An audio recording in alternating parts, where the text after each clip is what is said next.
Welcome to the SpeakIn podcast. I'm Sherwin, Chief of Office at SpeakIn, Asia's largest digital learning platform for professional learning via one-on-one coaching and group learning sessions. It is my honor and privilege to be joined by Gorden Tredgold. Gordon Tredgold is a highly sought-after keynote speaker on leadership, employee engagement, and operational excellence, and has been recognized as a top 10 leadership expert and speaker by global gurus.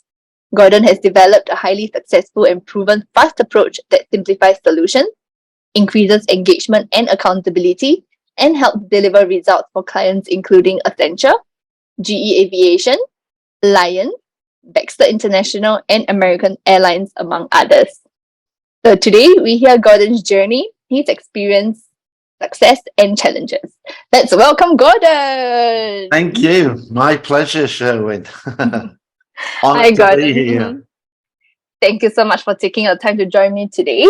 So my first question to you is, can you share more about your background with us and how you became one of the most sought after leadership expert and speaker? So if I really go the full journey, when I was younger, I had two passions: rugby. I loved sport. I loved competing, and I was a mathematics student. So I did mathematics at university. So I'm very competitive, and I'm very analytical. And once I started my professional career, I worked in IT. Started as a programming, but then getting involved in projects. And I found that the way to advance the fastest was to take on those difficult projects that nobody else wanted to do. The ones that people thought, wow, that's got a high chance of failure. Let's keep out of that. But my competitive nature and my analytical ability, that was an area in which that thrived. It allowed me to go in and when people think it's going to fail, they're quite happy for you to change the approach. And for me, it was low risk, because if it fails, it's no surprise. Everybody thought it was going to fail anyway. But if you succeed, now you're a star. So for me, I saw that as the way to accelerate my career. And I started delivering a lot of complex projects and, my own. This sounds very egotistical, but I say it this way for a particular reason. But it was my own capability and skills which allowed me to drive and deliver projects. But then what I realized was, as I got to a larger scale, I was much more dependent on other people. I couldn't do everything. I couldn't oversee everything. So now what I had to do is I had to start to train other people to do the things that I did. So that moved me from kind of a doing to a leading and coaching position. And what I realized with that was that as soon as you so it's about making other people the hero rather than being the hero, which is difficult to let go of, because we all want to be the hero. But if you can be focused on creating more heroes, the impact you have is now multiplied. So I can have a bigger impact on results and performance. And that started me to then go down the leadership path and get much more detailed understanding of how I was motivating people, so I could then expand that approach. And FAST was a solution that came to me because taking on difficult projects, I got a reputation which then got me brought into projects that were failing to turn them around. And my analytical nature got me to ask the question, do I have a process I'm following subconsciously? If I do, can I pull that out, break it down step by step, so I can then share it and teach it to others? And that's where FAST came from. And another one of my strengths is simplicity. So what I'm going to say sounds really simple, but it's absolute fact. As a turnaround expert, I only do two things. First, I found out what's wrong. Second, I fix it. That's the approach.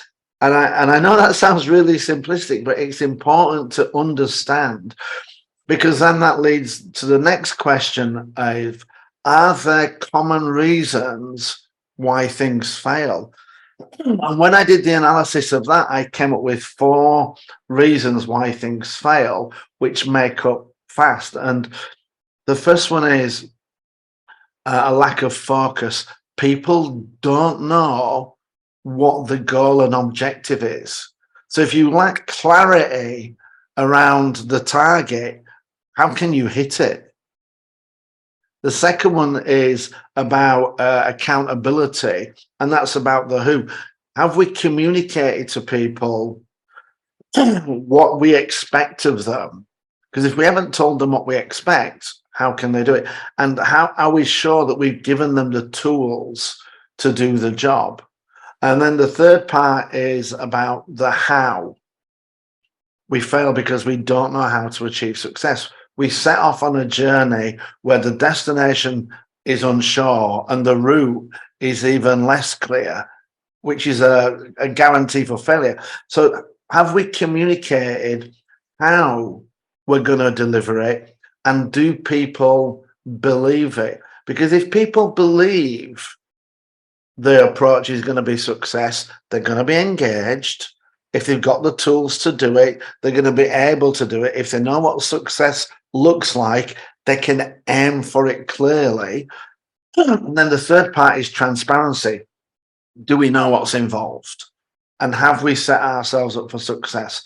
If you and I want to have a baby, it takes 9 months. If we decide we want to do it in 6 months because that sounds like a good idea, that's not going to work. It takes 9 months. So we need to be clear about, have we given ourselves enough time to succeed? And a lot of projects, the Gartner says that projects tend to cost 3 times as much and take 3 times as long as initially estimated. So if that's true, the majority of projects have failed before they even start. So, we need to know what the goal is. We need to make sure we've given the people involved clear instructions and the tools. We need to be clear about, we know how we're going to be successful and people believe it. And then we need to be clear that we set ourselves up for success. And then the last part of transparency is, do we have a feedback mechanism that shows us after 50% of the time, we've achieved 50% of the goal, or we're 50% of the way to the target? Because if we have that feedback loop, that's going to motivate us as we start to see ourselves progress. And then when we get within touching distance, people become excited and work even harder. And that whole principle is what makes up my fast approach. And yes, it helps deliver better results. But also, if people are confident that the job can be done and they have the tools to do it, they're going to be engaged. Everybody wants to be successful. And when you have that fast mindset, you create teams that are excited and who are proud of what they do and want to do even more. I appreciate that's a long answer, but I try to just cover it all as simply as possible. No, that's very interesting. I was thinking, that is very true. There are some things it's very true what you say. If we don't have a clear goal or a clarity or expectations, then we cannot move forward. So Einstein, I use a lot of quotes because I like to, another one of my strengths is to be able to explain things in a way that people can understand or get them to think a little bit differently. And Einstein, who was one of the smartest men in the world, he said that if he had an hour to save the world, he would spend 55 minutes understanding the problem and 5 minutes working on the solution. Because if he's got the right problem, then when he applies his solution, he's going to be making progress. But we live in a very fast-paced world where we get about a minute to think about the problem, and then we're just told to execute.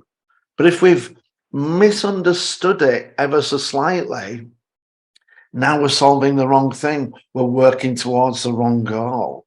And, failure is going to be the outcome. So, and another quote from Peter Drucker is that management is about doing things right. Leadership is about making sure we're doing the right things.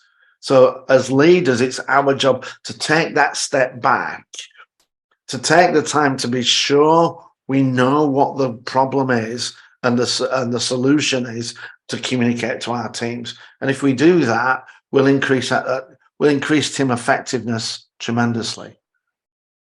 I mean, it's simple to do, but it's difficult sometimes to find the time to do it, because we're told go, go, go, go, go. And if we don't stop and ask where, we might set off in the wrong direction. That is very true. I really love the quote though. I'm going to find it. I'm going to use it later. Well, there's another thing that's interesting, and this is one of the things I talk about in on accountability. Do you know what according to IBM research on projects that failed, what percentage of the time did the teams know day one that project had no chance? So how often did people know day one project was going to fail?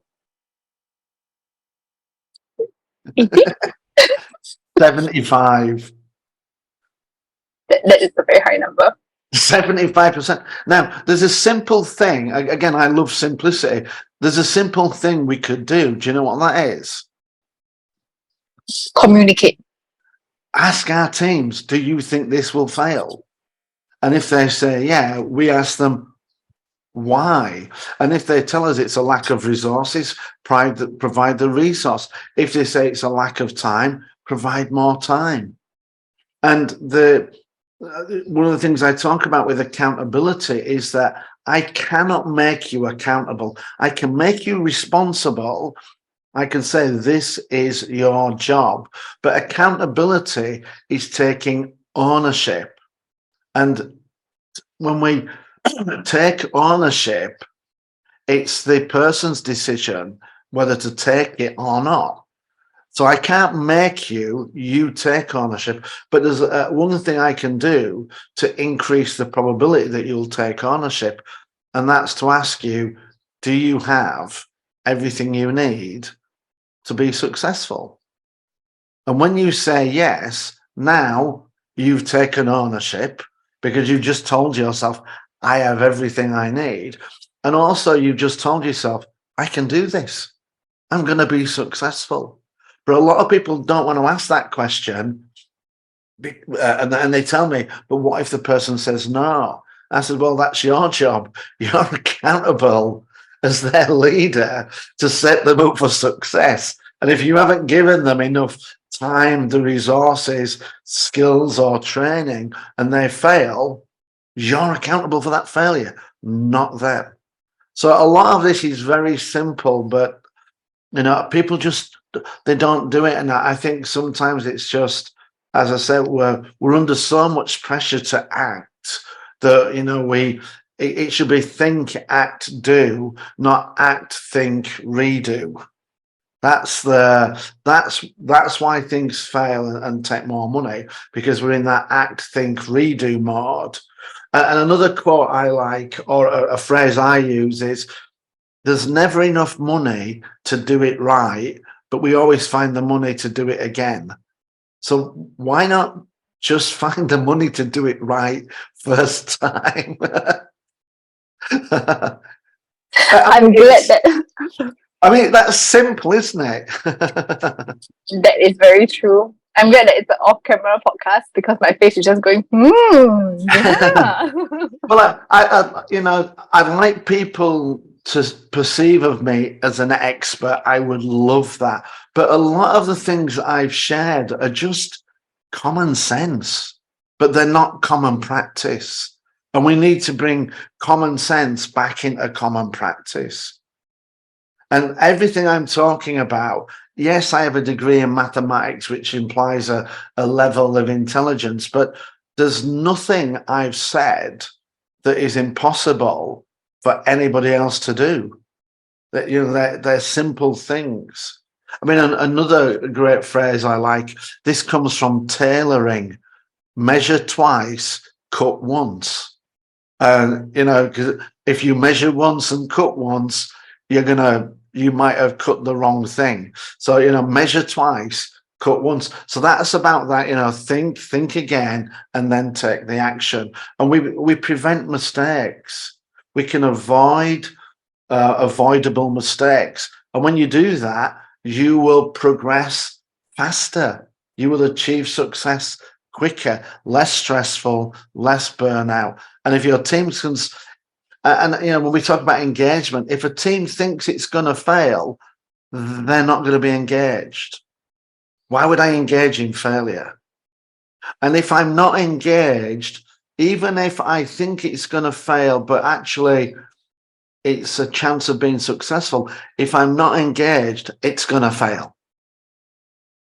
You know, we've almost guaranteed the failure by thinking this will fail. So you want your teams thinking day one, this will be successful, or yeah, this could be successful. So when we start the journey, if things start to fail, people go, oh my God, let's fix it. Whereas if they think it's going to fail and it starts to fail, they just go, told you this was going to happen. And they become spectators of a failure rather than participants in finding solutions. So I say, that is very true. yeah, absolutely. I'm not a genius. I'm just sharing truth. This is common sense truth, but people, as I say, it's not common practice. Yes, we need to put in the common sense into the practice. And this is why I'm a popular and sought after leader, because when I come in and work with teams, you start to see a transformation really quickly, because teams go from I can't to we could to we can, and the momentum's different, the culture, the atmosphere within the team is different, and it's about, you know, the thing about our brains is they're ridiculously powerful. And if you have your brain looking for reasons why this will fail, it will find them. If you have your brain looking for how can we make this work, it will find a way. And we need to make sure we have people in that positive solution mindset rather than negative. There are no positive outcomes of negative thinking. No positive outcomes from negative thinking. So positive thinking, it won't always lead to, you know, my positive thinking that I'll be the best player in the National Basketball Association. Whilst I'm positive about that, me being 5 feet 5 inches tall might stop me from doing that. So not every positive thought is going to deliver a positive outcome, but every negative thought delivers a negative outcome. Everyone. So we've got to get, you know, our teams thinking positively about themselves, about the project. And when they do that, they're engaged, will drive results, will drive operational performance. So all of these things are interlinked. Happy people, productive people. And I agree, it's all in the mindset. And productive people are happy people. So we just got to get that circle either make them happy to get them productive, and then keep them productive to keep them happy. And once you do that, the sky's the limit. Yeah. So what are 3 practical tips, like just now from your sharing? So hearing a lot of like there were a lot of tips and stuff like that, right? So would you also say like all these starts from the managers? So ask the question again. Like would all those things start from the manager? Like the manager have to start thinking about all these things and they have to bring it downwards. Yeah, absolutely. Leadership defines culture, so it's the leader's job to start thinking about how can I put my teams in a position where they can be successful. And when I do leadership training, I talk about engagement. Who's accountable for employee engagement? And you look at all of the statistics that come out, and if it's America, there's 33% engaged, 67 not engaged. Worldwide, it's 15 engaged, 85. I don't believe that. I've worked in multiple countries. It's about the same. So let's go with the 2/3 engaged. And every time we do that, managers run programs on how employees can be more engaged. But it's the manager's job to engage the people. If you let them know why what we're doing is important, how they'll benefit, you let them know how to do it and give them the tools, they will be engaged. If you don't do any of those three things, why should I engage? You don't care, I don't care. And there's an even more interesting stat, and not Gartner, Gallup seem to have stopped measuring this. And I suspect it's because there's no market for it. But employee engagement in America is at 33%. Do you know what percentage management engagement is? I have a feeling that it's lower. Yeah, it's 30%. But managers don't want to hear it's my fault. And that's why we keep doing, employee engagement services. It's not me, it's them that's not engaged. Yeah, but you have to engage them. And when you engage them, they will become engaged. If you don't engage them, and sending an email or issuing a command is not the same as engaging people.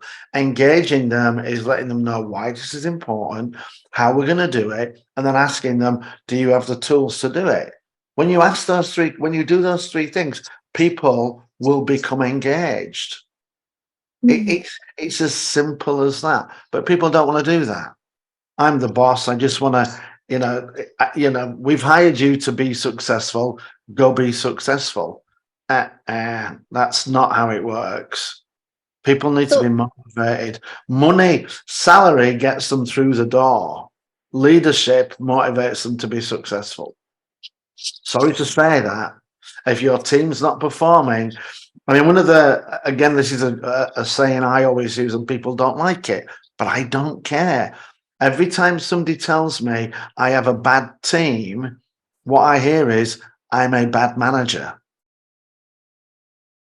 And yeah, absolutely. But if you're constantly looking at the symptom and trying to cure the symptom, you're never going to be successful. That's the wrong focus. We've got to fix the problem, not the symptom. And when you look at why people fail, I've done a lot of research on this and investigation, and a lot of that with people that I've worked with. When you look at reasons why people fail, they don't have the skills. That's my fault. I shouldn't have given them a job they're not capable of doing. They don't have the time. That's my fault. I should have given them the time to do the job. They don't have the tools. That's my fault. I should have given them the tools. They don't have the resources. I should have given them the resources.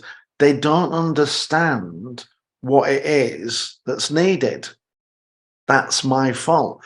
And then the other reason why they might fail is they can't be bothered.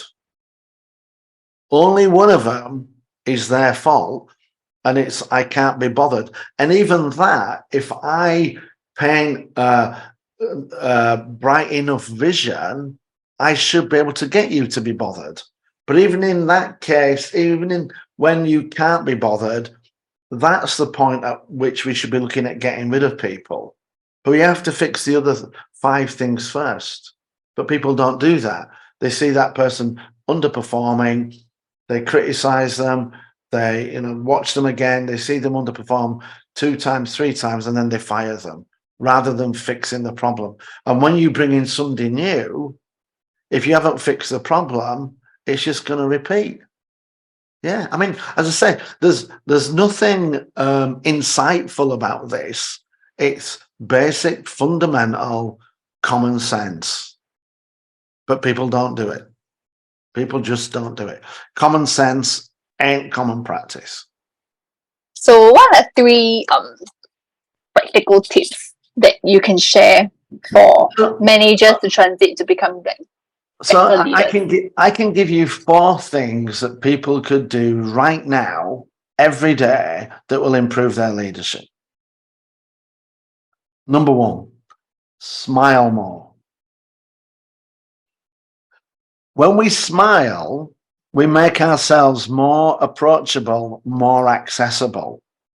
It reduces stress in ourselves. It instigates a smile into the person. When I said that you smiled, that reduces the stress in them. So we've now created a less stressful environment where we feel more approachable.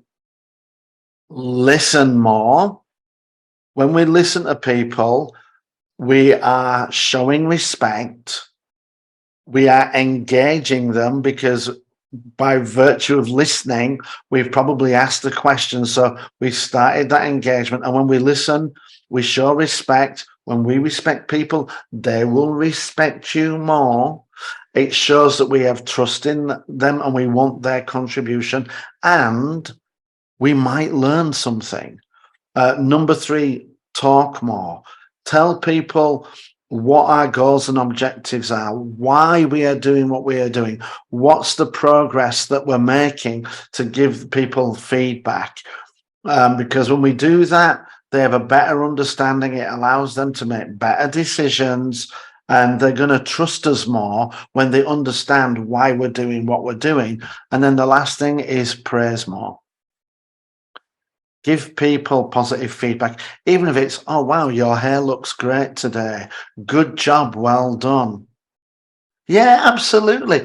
People say flattery gets you nowhere. Sorry, flattery gets you everywhere, as long as it's sincere. So we should be calling out good performance, good behavior. And when we recognize people, what gets recognized gets repeated.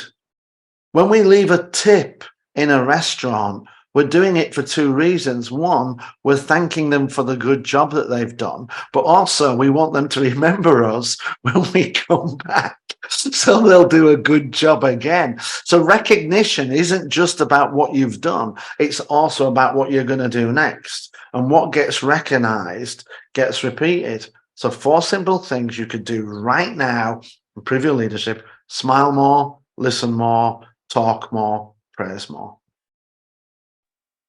That is very wonderful and very practical tips that we can do every day. And you do not need a PhD in leadership to do any of those.